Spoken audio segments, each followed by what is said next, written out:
Thierry.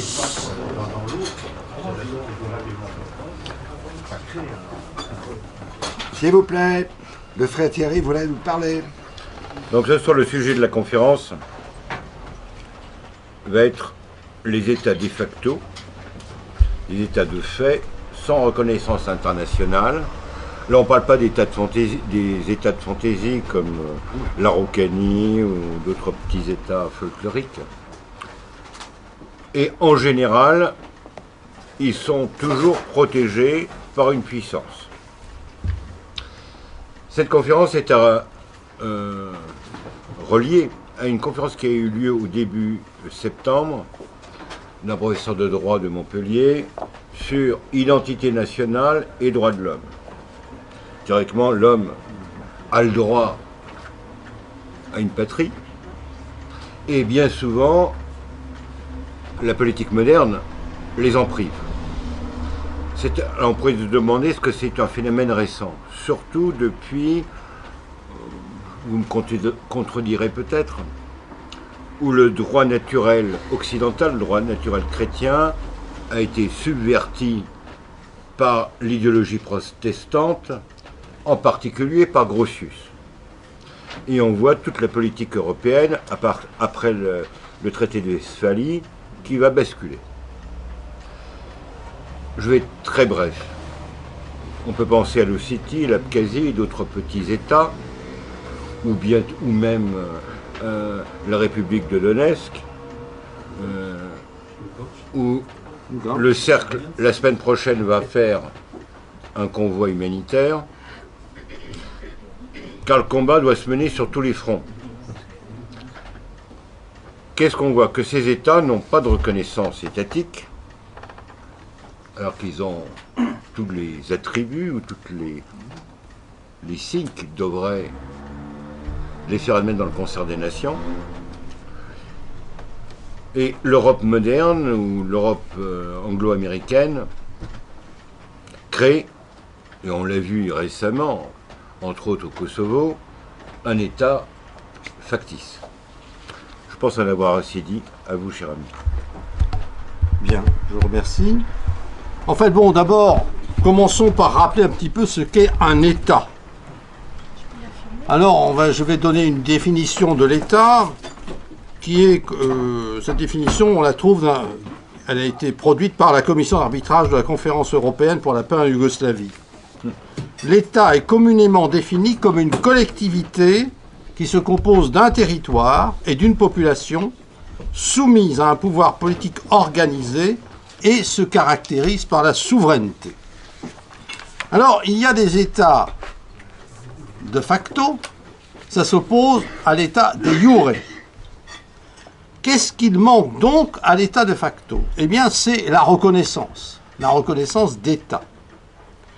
La reconnaissance d'État, c'est la reconnaissance du gouvernement nouveau d'un État déjà reconnu et l'acte libre par lequel un ou plusieurs États constatent qu'une personne ou un groupe de personnes sont en mesure d'engager l'État qu'elles prétendent représenter et témoignent de leur volonté d'entretenir avec elle des relations. Elle permet ainsi d'authentifier le titulaire de la représentation internationale de l'État et de sa responsabilité. La reconnaissance d'État fait l'objet de limites, tenant compte à la fois de son caractère discrétionnaire qu'à l'existence d'obligations à ne pas reconnaître. Les gouvernements ont le droit de reconnaître ou pas un autre État. À supposer réunir les conditions d'existence d'un État, ces conditions, eh bien, c'est trois éléments constitutifs. Une population, un territoire et un gouvernement. Ces trois éléments constitutifs ont été définis à l'article 1 de la Convention de Montevideo, signée en 1933. Donc, à supposer réunies ces conditions d'existence d'un État, les États tiers, et a fortiori l'État éventuellement victime de cette création, n'ont aucune obligation de reconnaître. L'acte de reconnaissance étant un acte libre et le plus souvent politique. Les exemples en cette matière sont nombreux. Les États-Unis d'Amérique, eux-mêmes, proclamèrent leur indépendance en 1776. Ils ne furent reconnus par la France qu'en 1778. Mais il faudra attendre le traité de Paris de 1783 pour qu'il le soit par la Grande-Bretagne. Les colonies espagnoles d'Amérique se soulèvent contre l'Espagne entre 1810 et 1825. L'Espagne ne reconnaîtra le Pérou que 75 ans plus tard. La Belgique indépendante de 1830 a été reconnue par les Pays-Bas qu'en 1839 et par la Russie en 1853. L'URSS n'a été reconnue par la France qu'en 1924, par les États-Unis en 1933. Le Pakistan ne reconnaît le Bangladesh qu'en février 1974, soit plus de 3 années après la sécession. Le Saint-Siège et Israël ne normalisent leurs rapports qu'en décembre 1993, soit plus d'un demi-siècle après l'accession de l'État hébreu aux Nations Unies. Si la reconnaissance est un acte libre ou discrétionnaire, il apparaît inadmissible que ce dernier transgresse une norme impérative du droit international. Et là, deux principes vont entrer en collision. C'est, depuis 1928 et le pacte Briand-Kellogg, le droit international interdit aux États de reconnaître des situations de fait établies par la force. La Charte des Nations Unies stipule que les membres de l'organisation s'abstiennent dans leurs relations internationales de recourir à la menace ou à l'emploi de la force, soit contre l'intégrité territoriale de l'indépendance politique de tout État, soit de toute autre manière incompatible avec les buts des Nations Unies. Donc, premier principe, l'intégrité territoriale. Face à cela, eh bien, le principe d'autodétermination, apparu plus tard. La Charte des Nations Unies elle-même mentionne à 2 reprises le principe de l'égalité des droits des peuples et de leur droit à disposer d'eux-mêmes. Le programme d'action de 1970, adopté par l'Assemblée des Nations Unies, va plus loin, en réaffirmant le droit inhérent des peuples coloniaux de lutter par tous les moyens nécessaires contre les puissances coloniales qui répriment leur aspiration à la liberté et à l'indépendance. Ainsi, par une exception apparente au principe d'interdiction du recours à la force, l'emploi de cette dernière apparaît donc comme licite. Dernier débat en date sur la licéité des déclarations d'indépendance en droit international général. La Cour internationale de justice, priée par l'Assemblée générale des Nations unies de se prononcer sur la conformité de la déclaration d'indépendance du Kosovo, rappelle dans son avis consultatif du 22 juillet 2010 les vues divergentes exprimées par les participants à la procédure sur les notions d'intégrité territoriale et d'autodétermination. Donc, 2 grands principes qui s'affrontent et en ce qui concerne la reconnaissance. Une reconnaissance dont il faut souligner qu'elle est discrétionnaire, c'est-à-dire en fait à la discrétion de tout gouvernement et essentiellement basée sur des motifs politiques. Le XXe siècle a ainsi connu une augmentation rapide du nombre d'États de par le monde. De 53 en 1914, le nombre d'États était passé à 77 en 1932. Ensuite, il y a eu la décolonisation de nombreux États et nous en sommes maintenant à 197 États reconnus par l'ONU, 54 en Afrique, 35 en Amérique, 49 en Asie, 44 en Europe et 14 en Océanie, dont 193 membres de l'ONU, des îles du Pacifique étant considérées comme des États non souverains en libre association avec la Nouvelle-Zélande. Le Vatican et la Palestine disposant du statut d'observateur non membre. Un certain nombre de territoires considérés comme États illégitimes au regard du droit international, mais existant bel et bien sur le terrain, peuvent être répartis en 3 catégories.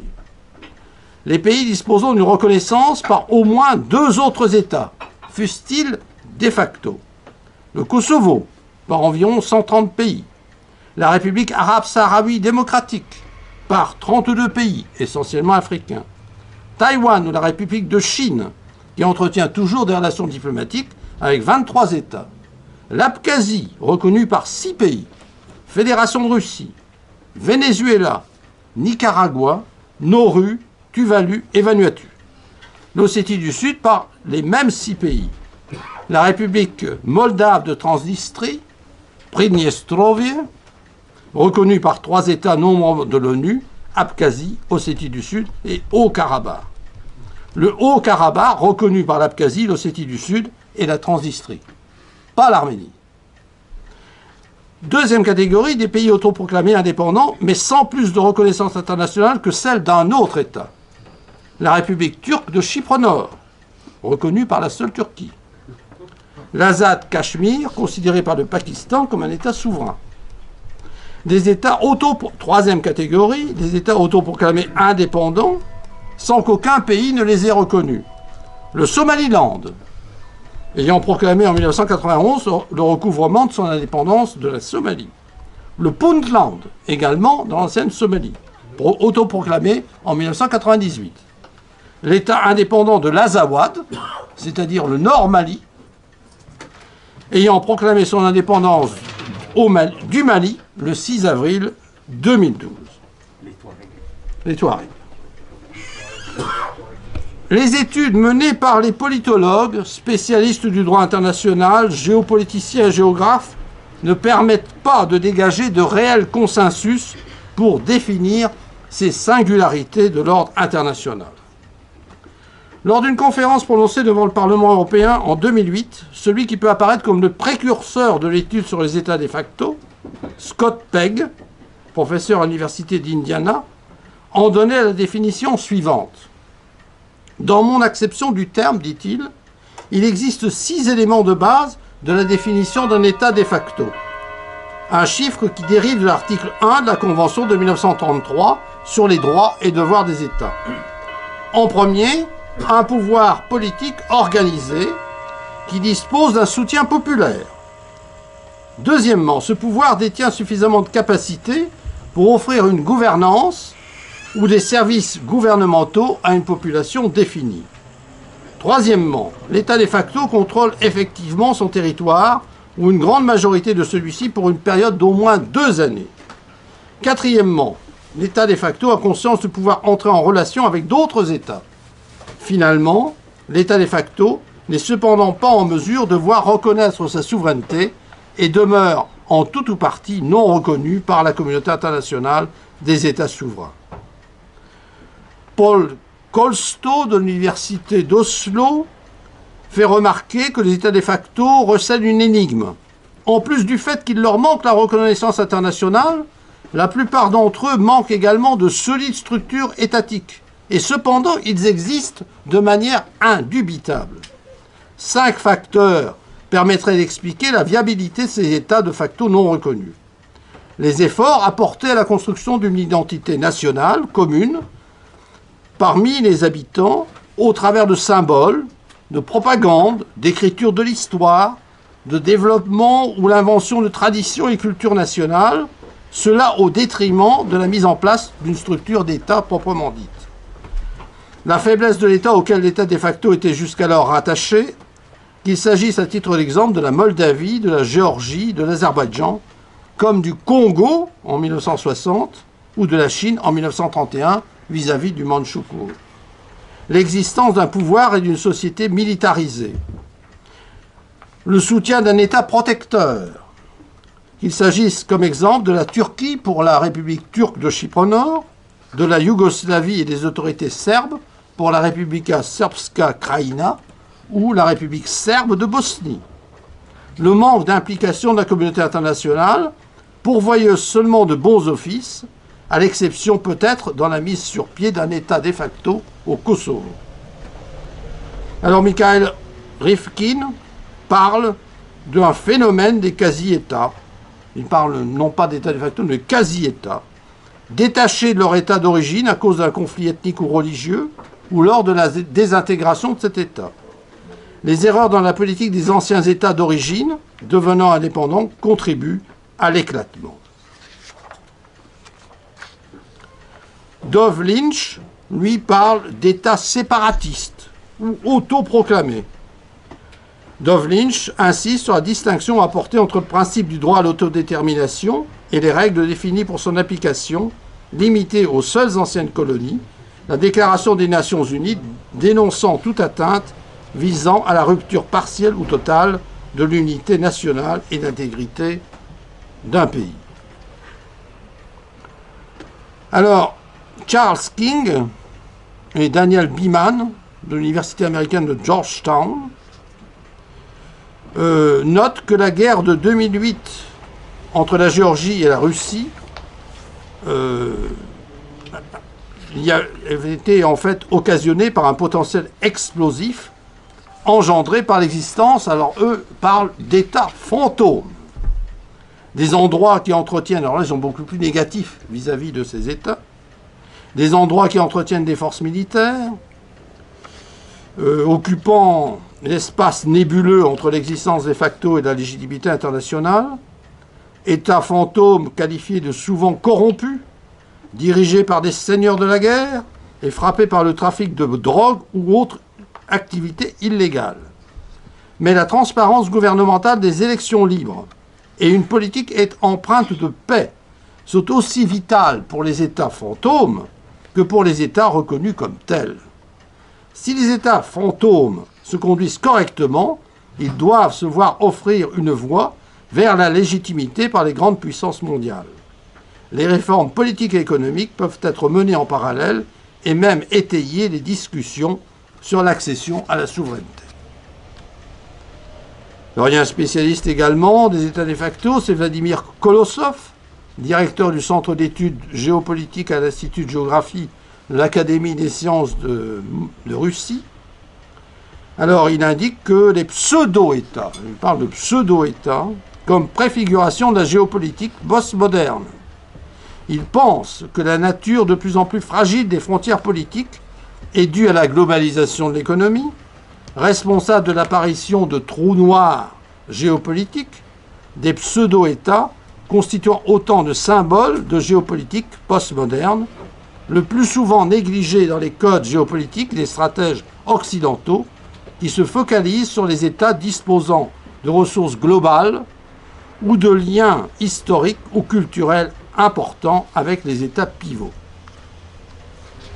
Alors, j'ai étudié en fait 21 cas. Mon ouvrage dispose donc de l'étude de 21 cas, des cas historiques, comme le Manchukuo, 1931-1945, la Republika Srpska Krajina, écrasée par l'opération Storm venant de Zagreb, l'Itchkeri, la Tchétchénie, elle s'est appelée ainsi pendant un certain temps.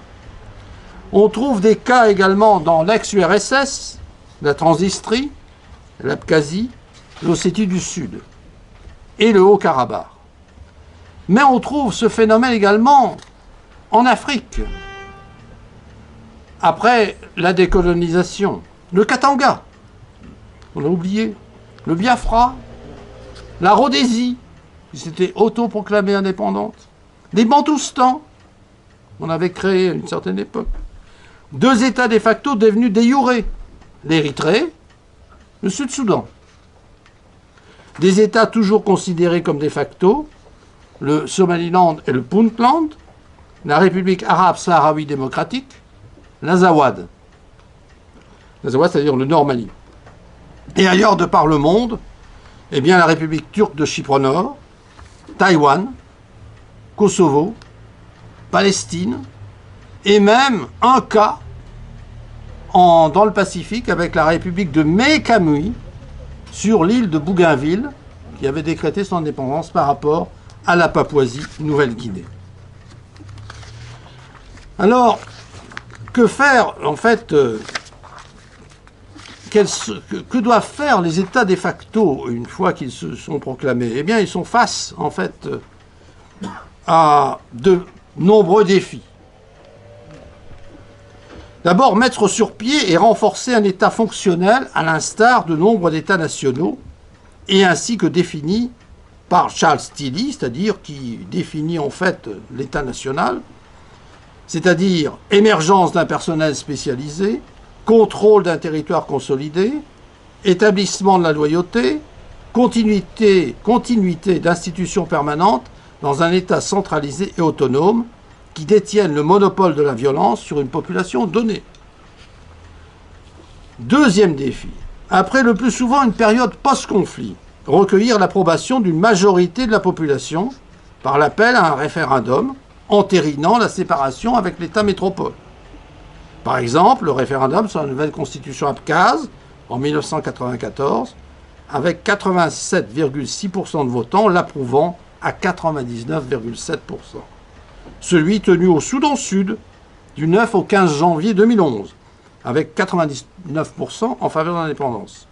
Même chose au Somaliland, la conférence de Borana en 1993 a réuni un certain nombre de représentants des communautés somalies qui posent les bases d'une nouvelle constitution.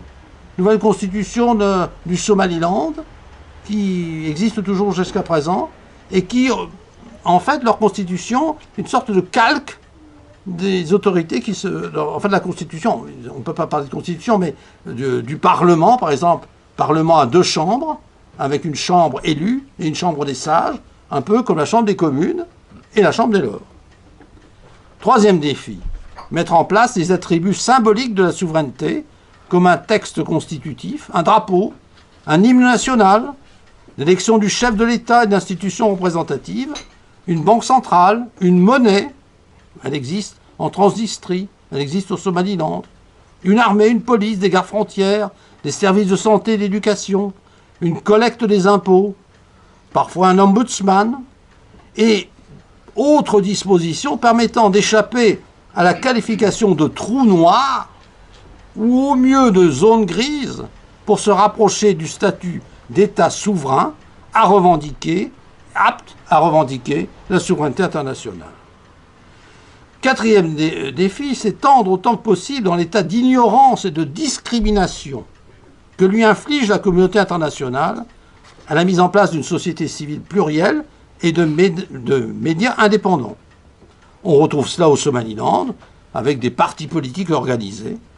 En Abkhazie, des élections, par exemple le dauphin du président Artzimba, qui avait été au pouvoir de 1990 à 2004, Raoul Rajimba, a été battu une première fois par Sergueï Bagapsh, puis il se représente contre le président Angvab, et ensuite il devient lui-même président en août 2014. Donc il y a eu une compétition logique, enfin, une compétition entre hommes politiques. Démocratique. Je suis allé vérifier, observer des élections présidentielles législatives dans un certain nombre de ces États. Écoutez, les normes étaient respectées. Mais il n'y avait aucun représentant de la communauté internationale. Ni l'Europe, ni les Nations Unies, ni l'OSCE, qui publie le lendemain un communiqué, en général, disant « ces États ne sont pas reconnus, donc ces États... » L'organisation Freedom House, une organisation américaine, basée à Washington, étudie l'état de la démocratie dans le monde. Dans son dernier rapport daté de 2014, elle classe parmi les pays partiellement démocratiques l'Abkhazie, le Karabakh, le Somaliland, au même titre que la Moldavie, la Géorgie et l'Arménie. L'Ossétie du Sud et la Transnistrie comme pays non démocratiques comme la Somalie et l'Azerbaïdjan. La République turque de Chypre Nord et Taïwan comme pays à fonctionnement démocratique à l'instar de Chypre. Il s'agit aussi de faire face à tous les obstacles de la mise en place aussi efficace que possible des structures étatiques, au nombre desquelles figure le problème de la sécurité, afin de faire face à la permanence des menaces extérieures. Le Nagorno-Karabakh représente ainsi le cas le plus extrême de militarisation de la société. 20 000 soldats sous les drapeaux, une capacité de réserve jusqu'à 30 000 hommes et femmes sur une population de l'ordre de 150 000 habitants. Les budgets militaires dans tous ces États sont considérables en proportion de leur budget, mais mal connus. La loi martiale est toujours en vigueur au Karabakh et elle a été appliquée à Taïwan de 1949 à 1987, date du début du processus de libéralisation. Autre défi, éviter le danger de l'exacerbation du fait communautaire et de l'ethnicisation induite par le fait que ces constructions étatiques sont souvent issues de conflits ayant opposé des populations de langues, de cultures, d'histoires différentes et conduisent souvent à des migrations forcées. Un certain équilibre démographique existe en Transnistrie, les composantes moldaves, ukrainiennes et russes représentant chacune près du tiers de la population. Le problème de l'enseignement de la langue moldave et de sa transcription en alphabet cyrillique ou latin demeure un problème récurrent. En Abkhazie, la composante abkhaze se situe, selon le recensement conduit en 2011, tout juste au-dessus de la moitié, 50,71%. La représentation populaire est essentiellement assurée par des locuteurs abkhazes. Alors, souvent, pour faire face à leurs problèmes, ils s'appuient sur le parrainage d'États protecteurs. Les États de facto se trouvent rapidement confrontés à des degrés divers aux contre-offensives des États métropoles dont ils sont issus. La Moldavie face à la Transnistrie, la Géorgie face à l'Abkhazie et l'Ossétie du Sud, l'Azerbaïdjan face au Nagorno-Karabakh.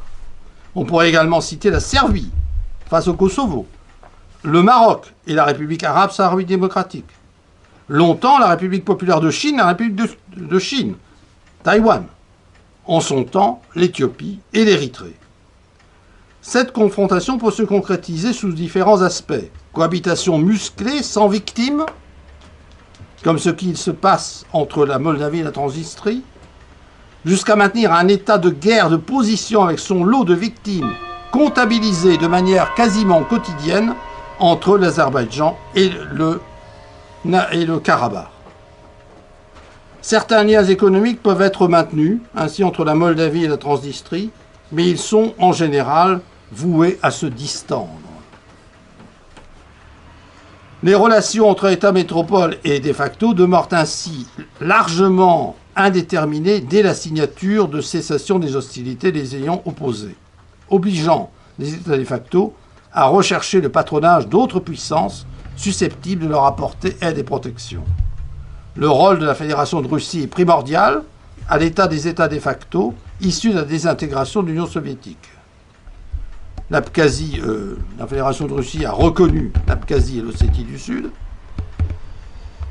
Le problème de l'intégration à la Russie est diversement perçu. Si certains pourcentages de la population d'Ossétie du Sud souhaiteraient se rapprocher de l'Ossétie du Nord, ce sont des Ossètes de chaque côté du Caucase. Bon, disons que la jeunesse, elle, souvent préférerait conserver le statut d'indépendance. Alors, il y a eu vis-à-vis des États de facto de nombreuses tergiversations régionales et internationales. Les organisations, qu'elles aient été internationales ou régionales, ont eu souvent des attitudes assez équivoques, quelque peu équivoques. La CEI, par exemple, la Communauté des États indépendants, a décrété un embargo à l'encontre de l'Abkhazie jusqu'en 2008.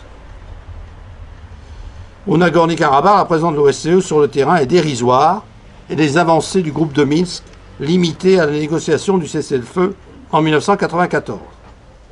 Même chose en Afrique, l'action de la CEDEAO en vis-à-vis du problème du Nord Mali n'a jamais été vraiment très positive. Il existe à Bruxelles, enfin à La Haye, mais maintenant ils ont un bureau à Bruxelles et une représentation à Genève, une organisation qui s'appelle l'UNPO. Alors, elle n'a rien à voir avec l'United Nations. Hein. C'est Unrepresented Nations and Peoples Organization.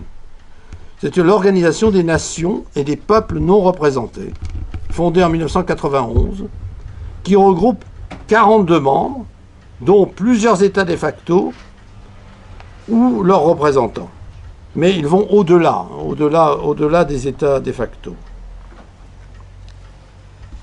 Alors, recherche de solutions face à ce problème. Il y a, dans son ouvrage De facto States in the International System, le même Scott Pegg relève 3 réponses principales de la société internationale face au problème des États de facto.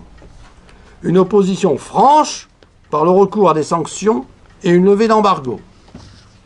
C'est un petit peu ce qui se passe en ce qui concerne l'Abkhazie et l'Ossétie du Sud. Deuxième approche, une ignorance délibérée et l'absence de tout rapport. Troisième solution, troisième conception, une acceptation limitée et la reconnaissance de leur présence.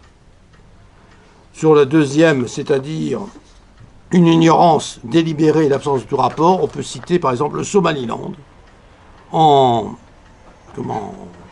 c'est-à-dire l'ancienne Somalie britannique. La Somalie actuelle, reconnue au niveau international, regroupe l'ancienne Somalie britannique au nord et la Somalie italienne. La Somalie britannique est devenue indépendante, c'était en 91, si mes souvenirs sont bons, et est restée quelques jours avant de joindre l'ancienne Somalie italienne pour former la Somalie actuelle. Mais la République du Somaliland est prospère, elle a un régime démocratique. Si on le compare par rapport à ce qui se passe, l'anarchie totale qui règne en Somalie, c'est un État qui, en fait, fonctionne, et relativement bien. Taïwan constitue la troisième approche, c'est-à-dire la troisième approche, acceptation limitée et reconnaissance de leur présence. Puisqu'en fait, la République de Chine se comporte comme un État indépendant. Si elle a été membre de l'ONU, elle ne l'est plus, bien entendu, mais elle adhère à des organisations des Nations Unies sans faire partie directement de l'ONU. L'histoire démontre qu'une quatrième approche de solution au problème de l'existence d'États de facto existe. C'est celle de l'élimination par la force. Sans remonter au Manchukuo, reconquis à la fin de la Deuxième Guerre mondiale par la Chine avec l'aide de l'Union soviétique, le continent africain a connu les guerres de reconquête du Katanga par les troupes de la République démocratique du Congo, et le Biafra a été reconquis par l'armée du Nigeria. Plus récemment, la République serbe de Krajina s'est effondrée en août 1995 sous les coups de boutoir des forces croates lors de l'opération Storm, provoquant le départ de la quasi-totalité de la population serbe, entre 150 et 200 000 habitants, vers la Republika Srpska de Bosnie et la Serbie. Alors ce qu'on peut remarquer, c'est que dans cette problématique, il existe un facteur temps. On pourrait parler de pouvoir d'inertie. C'est-à-dire que ces États existent et ils se maintiennent. Beaucoup se maintiennent. La République turque de Chypre Nord, par exemple, a environ 30 ans d'existence. L'Abkhazie, 74, oui. Mais elle n'a pas été, la République turque n'a pas été tout de suite proclamée. Il y a eu entre 30 et 40. L'Abkhazie, 23 ans. L'Ossétie du Sud, 23 ans. Le Karabakh, 24 ans. La République moldave, la Transnistrie, 24 ans.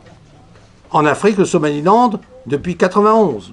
La République arabe sahraouite démocratique, depuis 1976. Donc, ce qu'on peut dire, c'est que de nombreux États existent aujourd'hui depuis plus de 2 décennies sur un territoire défini par des frontières qui les distinguent de l'extérieur, un espace devenu pour les populations en place un patrimoine national dont la survie est assurée par des structures étatiques librement consenties.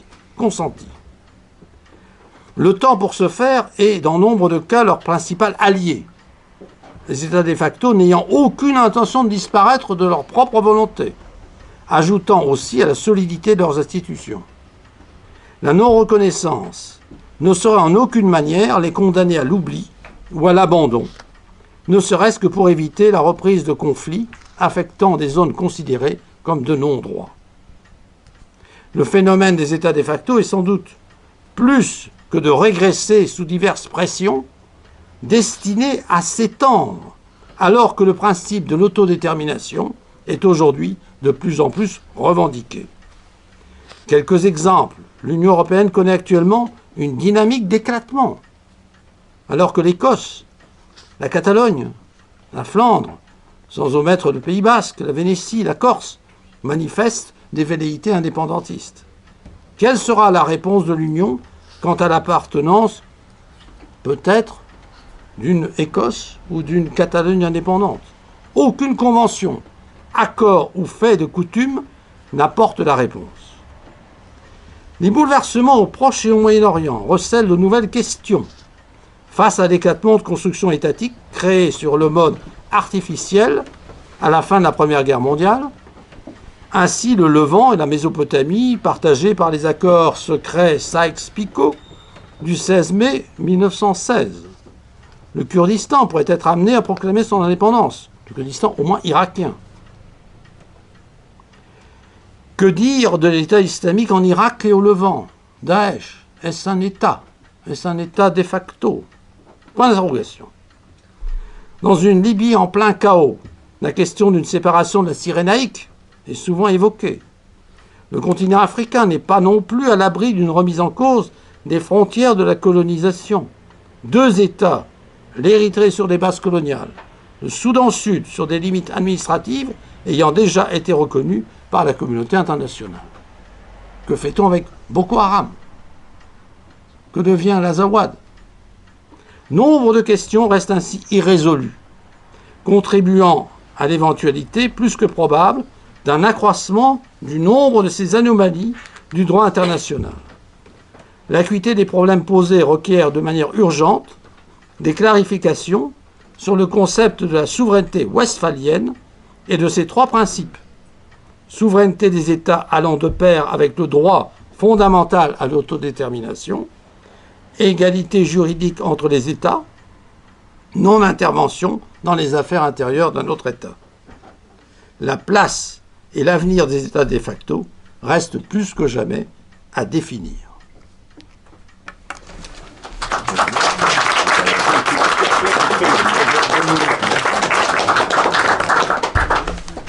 Alors, je suis prêt à répondre aux questions. S'il vous plaît. Oui, quelqu'un qui habite un État de facto, il a droit à un passeport pour voyager? Il y a une reconnaissance? Bon, sur les Abkhazes, par exemple, ou les Ossètes, ils ont des passeports intérieurs. Ils ont des passeports extérieurs aussi. Mais le plus souvent, l'Ossète qui veut venir en France, il se présente à l'ambassade de France à Moscou. S'il a sur son passeport habitant à Trin Valley, on lui dit, écoute, mon vieux, on ne connaît pas ça. Va donc à Tbilissi. Par contre, souvent, ils sont domiciliés à Vladikavkaz, c'est-à-dire l'Ossétie du Nord. Et là, on leur accorde le visa. Donc, il y a toujours des solutions. Même chose pour les Abkhazes. Donc, ils disposent en général du passeport d'un État protecteur. Ils ont d'ailleurs parfois plus de passeports. Les transnistriens ont le passeport moldave, ont le passeport russe et ont le passeport ukrainien. Ça arrive souvent. Donc il n'y a pas de problème. Mais si on présente le passeport de l'État en question, non, ce n'est pas reconnu. Il y a une État africaine qui a éclaté, les îles du Cap-Vert, par rapport à la Guinée portugaise. Oui, aussi. Oui, Guinée-Bissau. La Guinée-Bissau. Je dis Guinée. Oui. Tu as bien fait de me... Non, c'est Bissau. Oui, maintenant c'est Alors, il y a le problème aussi qui se pose de l'État islamique. On en parle beaucoup. On fait la guerre. On fait la guerre à un État. Ouais. Qu'est-ce que cet État islamique d'Irak et du Levant? Il se pose une question quant à cette définition. Mais pourtant, ils disposent d'un territoire, 170 000 km² d'Irak, 60 000 km² de Syrie, soit l'équivalent de la Grande-Bretagne. Ils disposent d'une armée, au moins 10 000 hommes, d'un gouvernement. Ils disposent de ressources. Ils ont pillé la banque de Mossoul. Ils vendent du pétrole. Ils lèvent des impôts et des taxes, surtout sur les minorités chrétiennes d'ailleurs. Ils ont une police. Ils ont donc tous les attributs régaliens, sauf la reconnaissance par les autres pays. Ils ont une population, 10 millions d'habitants environ. Voilà. Leur monnaie propre? Je crois qu'ils ont mis en place des pièces d'or. Des pièces d'or? Ils en sont restés au système or des années du début du XXe siècle. Et ils ont un service de communication extrêmement puissant et efficace. Ils viennent de perdre quand même environ 13 000 km² depuis peu. Oui, parce qu'ils n'ont pas de frontières bien établies. Non. Et on est également au Sahara, dans le désert. Donc, la République saharaoui n'a pas de territoire, puisqu'elle est totalement dans les camps de Tindouf en Algérie. Non, c'est-à-dire les Marocains ont construit un mur, oui, mais le mur divise le territoire. Mais c'est sur reste. Sur le bord de la frontière, oui, mais il en reste. Pas de territoire. Les troupes du Polisario sont toutes basées en Algérie. Oui, bien sont sûr. basées à Tindouf. À Donc, Tindouf. un des aspects que tu revendiques à juste titre, que tu avoir un bout de territoire, ils n'en ont pas. Oui. Ah, je ne suis pas sûr. Je pense qu'ils doivent avoir une bonne partie. Enfin. Autre problème qui se pose, c'est les républiques autoproclamées de Lugansk populaire, République populaire de Lugansk et de Donetsk, qui ont fédéré, qui sont récemment fédérés donc dans une union des républiques populaires. Se pose le problème du Kurdistan également. Kurdistan irakien qui a des velléités d'indépendance. Ils devaient mettre en place un référendum, ils ne l'ont toujours pas fait, mais ils sont susceptibles de le faire. Et les problèmes africains, c'est-à-dire ce sont des résurgences en fait des anciens royaumes de la bande sahélienne. Boko Haram n'est pas né comme ça, tout simplement. Boko Haram est né en fait de la division, même du temps colonial, entre le nord du Nigeria et le sud. Le sud était géré directement par les Britanniques, laissant le nord, en fait, se gouverner par le biais des royaumes existants. Des royaumes comme le califat de Kano, hein, le Kanem Bornou. Il y a eu plusieurs États qui maintenant, tout ça est en train de revenir à la surface. Sur le Kurdistan, est-ce qu'il y a des liens entre les trois Kurdistans, irakien, syrien et turc? Est-ce qu'il y a... Et il y a le Perse aussi, que vous oubliez. Alors, donc, le Kurdistan, c'est 30 à 40 millions de Kurdes. En Turquie, 12 à 15 millions. Les trois autres, c'est donc en Syrie, en Irak et en Iran. Alors, les Kurdes de Turquie se retrouvent dans le Parti des travailleurs du Kurdistan. Et maintenant, un parti pro-kurde, le HDP, Parti démocratique des peuples, donc, qui, lui, va aux élections. En fait, en Syrie, il existe un PYD, Parti de l'Union démocratique, qui est très proche du PKK. Le PKK est en faveur d'une décentralisation. Et en Irak, c'est différent. Massoud Barzani, qui est le chef des Kurdes d'Irak, parle épisodiquement d'un référendum pour l'indépendance. Donc le PKK en Turquie, plutôt favorable à une autonomie, si on peut dire, une décentralisation. Nord-Irak, alors là, ils veulent carrément couper les ponts avec Bagdad. Comment?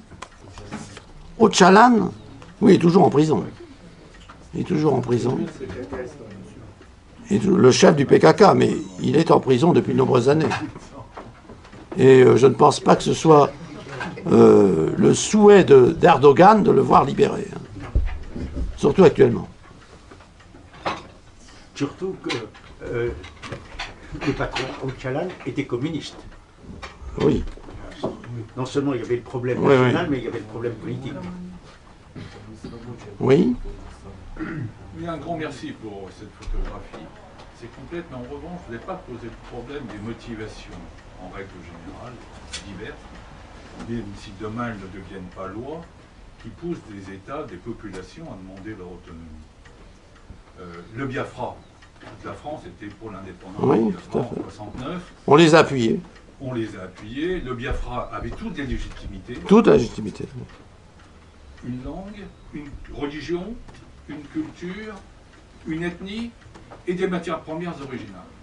En revanche, la cession du Biafra eût été une remise en cause d'un compromis économique entre des régions riches et des régions pauvres d'un État.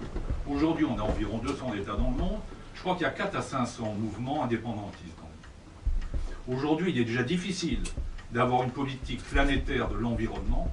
Il est certain que si demain nous avions 4 à 500 États, dont certains tenus ou par des mafias, à mon avis, la question majeure qui se pose est celle de savoir quelles sont les motivations d'un mouvement. Est-ce que c'est un mouvement qui veut garder la richesse pour lui au détriment d'une partie un peu plus pauvre de l'État auquel il appartient, ou est-ce que c'est un souci de préserver une culture, de préserver sa vie éventuellement, face à un État fort qui ne reconnaîtrait pas qui l'ethnie, qui la religion, qui la langue, et son histoire. etc. Mais c'est souvent... C'est une question d'histoire. Hein. Souvent, il y a des motivations culturelles. Je citerai le cas, par exemple... Je termine. Donc, oui. Quel est le pays qui subventionne le plus fort les indépendantistes du Groenland? La Corée du Sud. Parce que la Corée du Sud sait qu'il y a un marché, sait qu'il y a des matières premières, sait que tant le jour où les quelques milliers de Groenlandais ou d'Inuits seront indépendants, il y aura un retour à l'envoyeur, un retour de ressources, un renvoi d'ascenseur. Et donc, il faut avoir très à l'esprit le grand danger qui résulterait de la position qui était celle d'Attali il y a quelques années, dont il est un peu revenu, qui était autodétermination, autodétermination, autodétermination. C'est ce que je disais en fait. Intégrité territoriale contre autodétermination. En ce moment, le principe qui a le plus le vent en poupe, c'est l'autodétermination. Peut-être qu'on en reviendra, je n'en sais rien. Mais en ce moment, il a plutôt le vent en poupe. Pour répondre à votre question à propos du Biafra et des autres questions, parce qu'on aurait pu citer le Sud Kasaï, mais il y avait... Le Katanga a été cité tout à l'heure. C'était un principe fondamental à l'époque, l'intangibilité des frontières. Et c'est d'ailleurs pour ça... La boîte de Pandore. Et c'est pour ça que le Rio de Oro, d'abord, a été annexé et par la Mauritanie et par le Maroc. Le Polisario, qui était la suite de la résistance anti-espagnole, ayant pris de la force, la Mauritanie s'est retirée et il y a eu la marche verte d'Hassan II à ce moment-là et l'occupation. Donc, c'est au nom de l'intangibilité des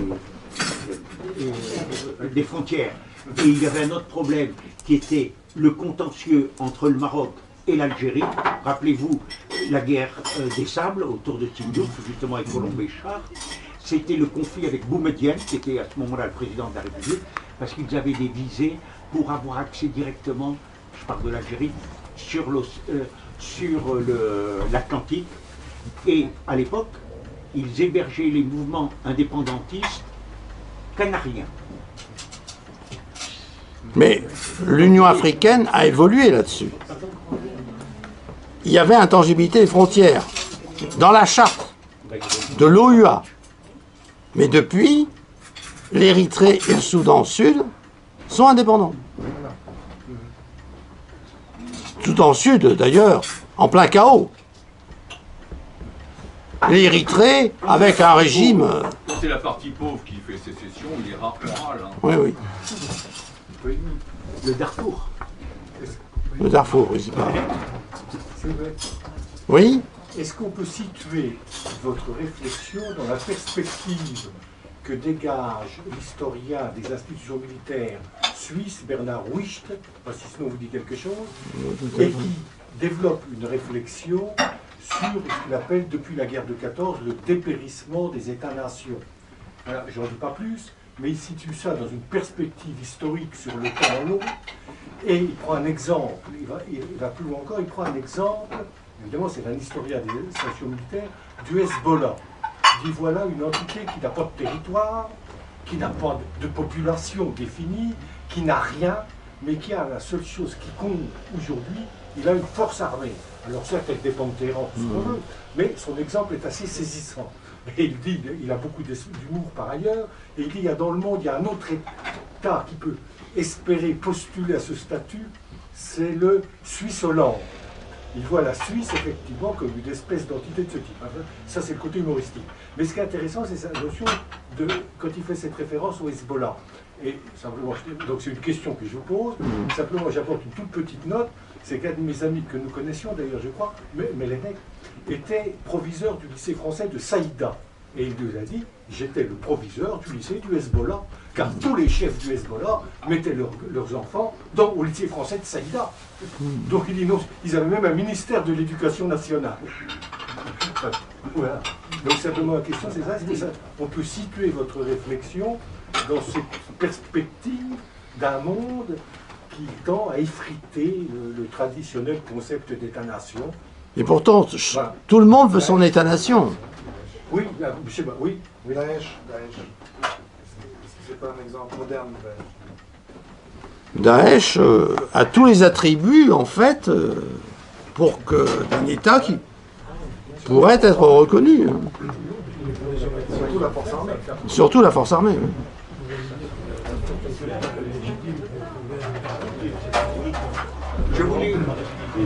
Si vous voulez bien, je voudrais donner une toute petite précision à propos du Kurdistan. Sachez qu'à Paris, pas loin d'ici, rue de l'Université, vous avez des bureaux, une délégation qui représente le gouvernement d'Irak, parce que c'est un gouvernement autonome, le gouvernement kurde en Irak. Donc, ils ont une représentation, et l'année dernière, en face de mon stand au Salon des Livres de Paris, il y avait un stand du Kurdistan. Alors, je citerai également le Karabakh, qui a une représentation à Paris, alors que l'Abkhazie n'en a pas. Mais la différence, c'est qu'il y a 500 000 Arméniens, dont 300 000 qui votent à gauche ou à droite, et on ne reconnaît pas le Karabakh. Mais à chaque fois que je suis allé pour observer les élections au Karabakh, il y avait un député de droite et un député de gauche. Donc 500 000 Arméniens, ça compte. Il y a donc une représentation à Paris. En France, il n'y a que 3 Abkhazes. Et l'ordre de Malte, vous n'avez pas du tout parlé de ces choses-là. Mais je ne pense pas qu'ils se considèrent comme un État. Oui. Mais ils sont... Ils ont une représentation. C'est un souverain de Malte. Voilà, et d'autre part, une des questions pièges, c'est de dire, à Rome, il y a combien c'est la capitale de combien d'États? Alors les gens disent bien sûr l'Italie et ils pensent au Vatican, mais le siège de l'État souverain de Malte est également à Rome. Donc c'est une question pour un champion. Oui.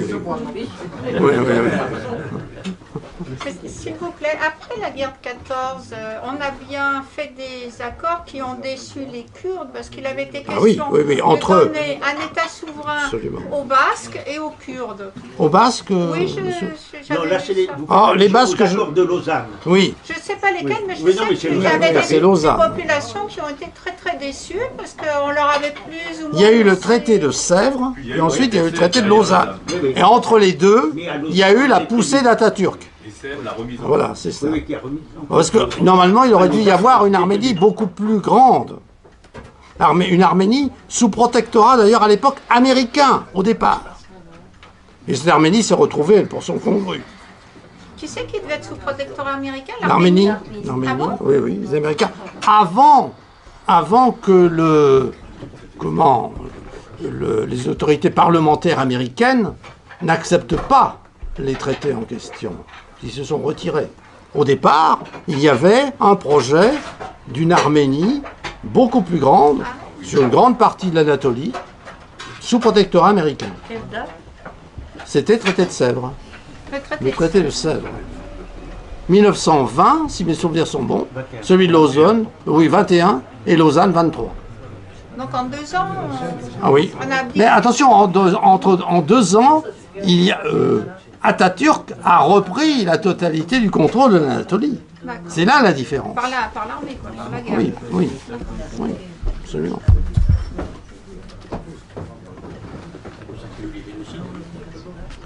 Un génocide, c'était... Le génocide s'est poursuivi après.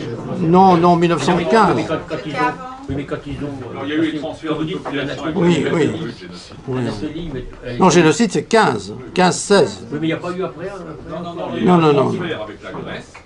Oui. Tous les Turcs de Grèce sont passés, sauf la Thessalonique. Oui. Ils ont gardé ces Turcs, que les Grecs ont accepté de garder, et ils le payent lourd actuellement, parce que la Thessalonique veut son indépendance, parce qu'il y a une majorité turque.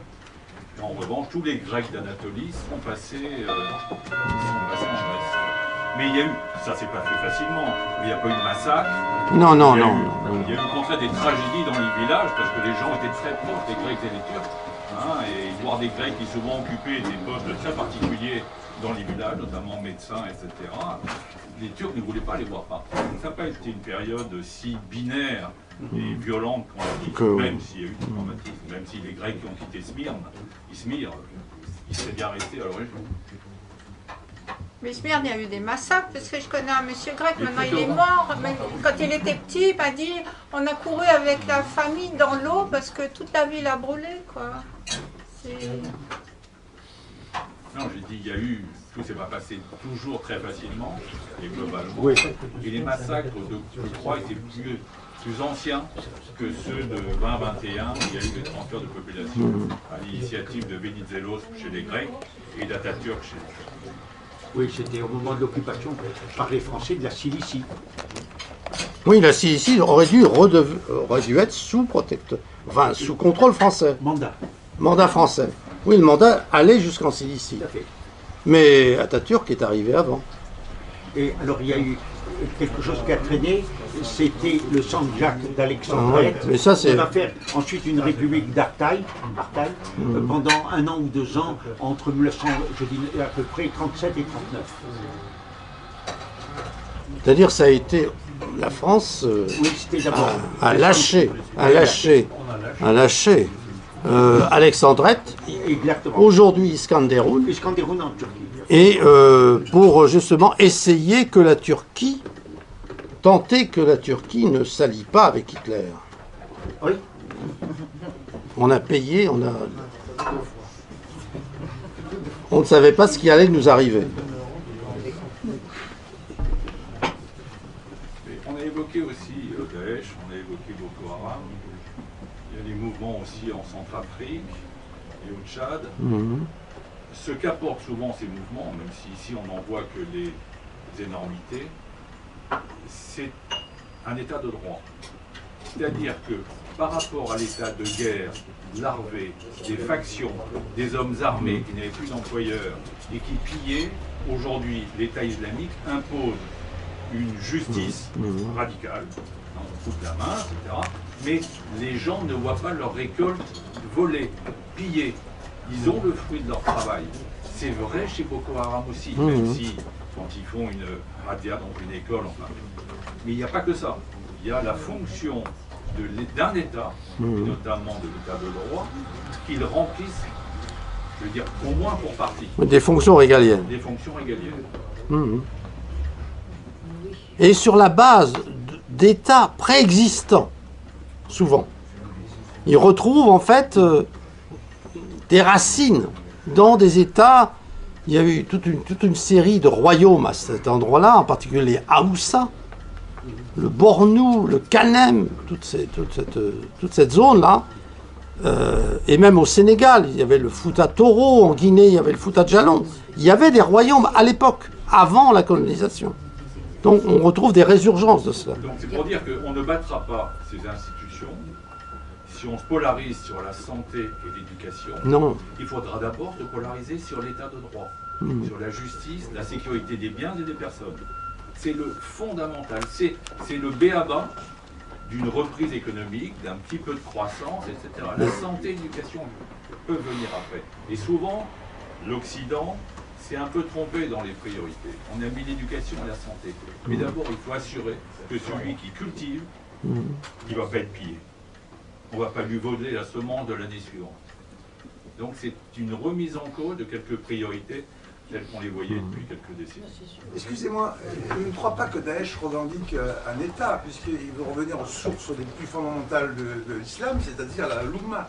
Donc, non, ce que revendique Daesh, c'est de reprendre la possession de l'Oumma en entier et de conquérir même au-delà. C'est-à-dire le...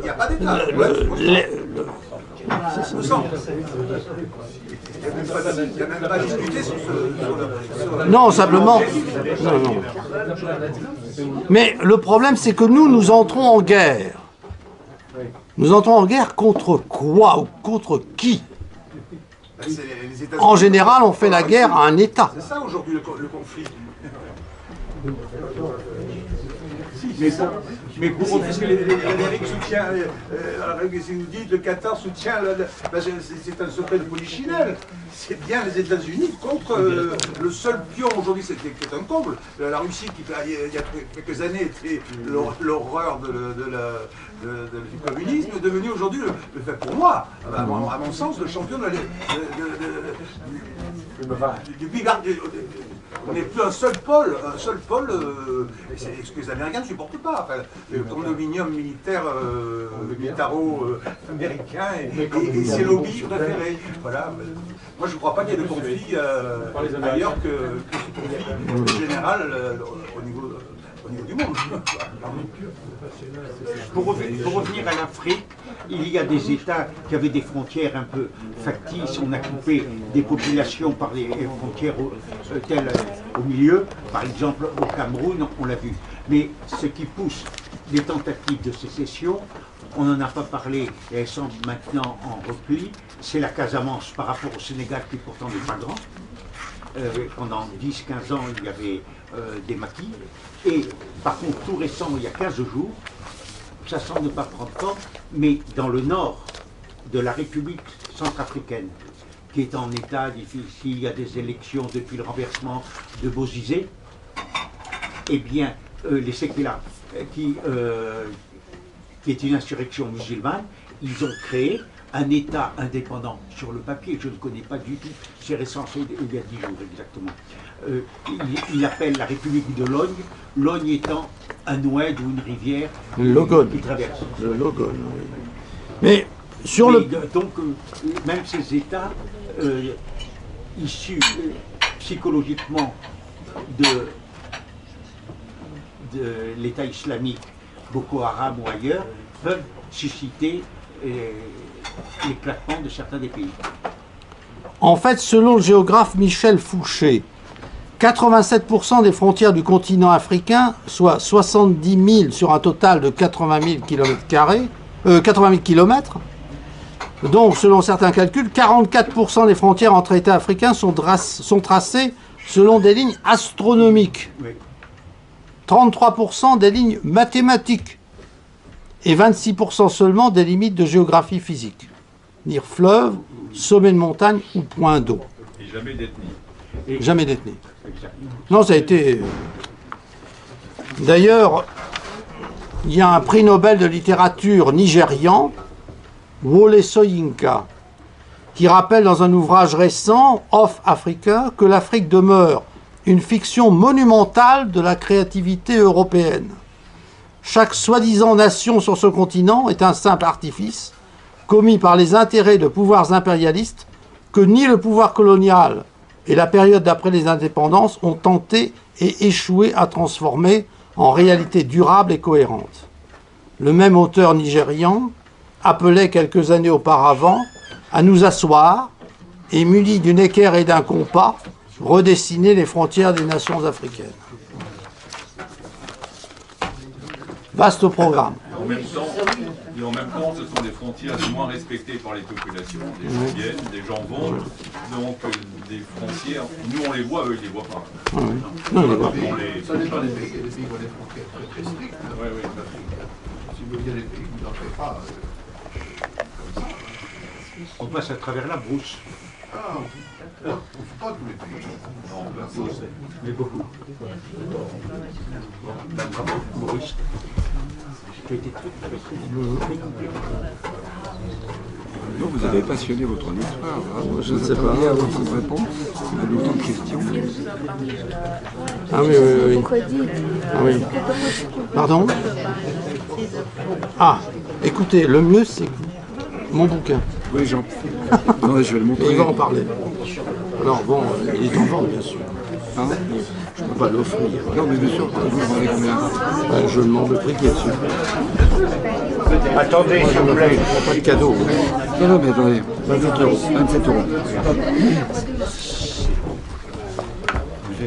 Vous voulez en dire deux mots? Alors, d'abord, remercier Monsieur Maurice S'il vous Bonneau. plaît.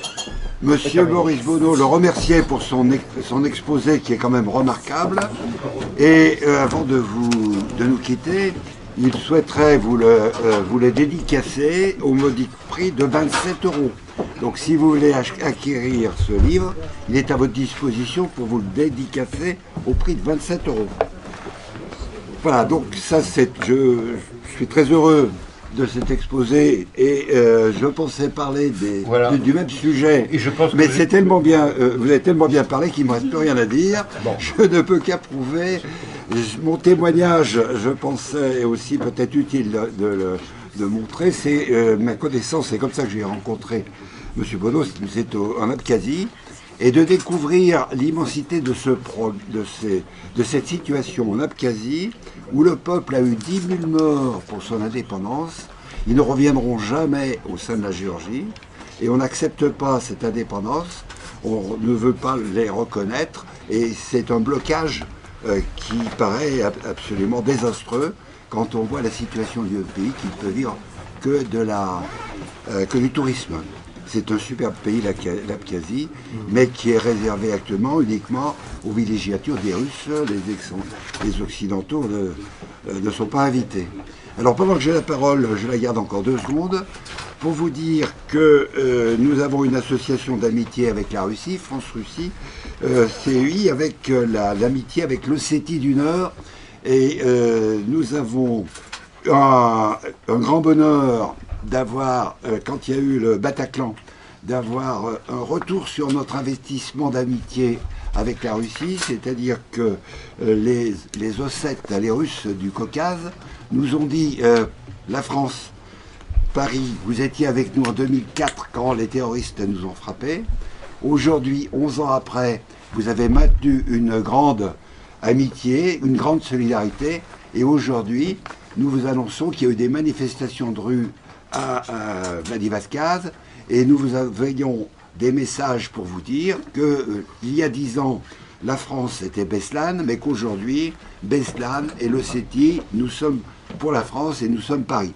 Alors, ces messages nous ont été envoyés par les autorités ossètes, je les ai envoyés aux différents médias, personne n'a voulu en parler, donc je vous en parle pour que vous sachiez qu'il y a des liens d'amitié entre la France et la Russie qui sont maintenus à notre modeste dimension associative, mais qui permettent d'avoir, quand il y a des événements comme le Bataclan, de voir qu'en Russie, on s'intéresse à une solidarité dans la grande Europe.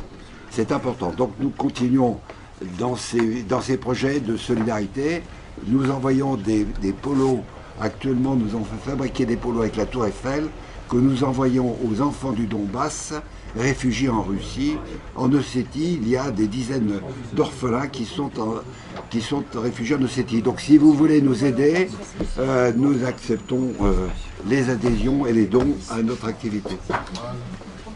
Donc, je vous invite à jeter un coup d'œil et acquérir le livre sur les états de facto. 27 € s'il vous plaît. Et je vous donne rendez-vous la semaine prochaine.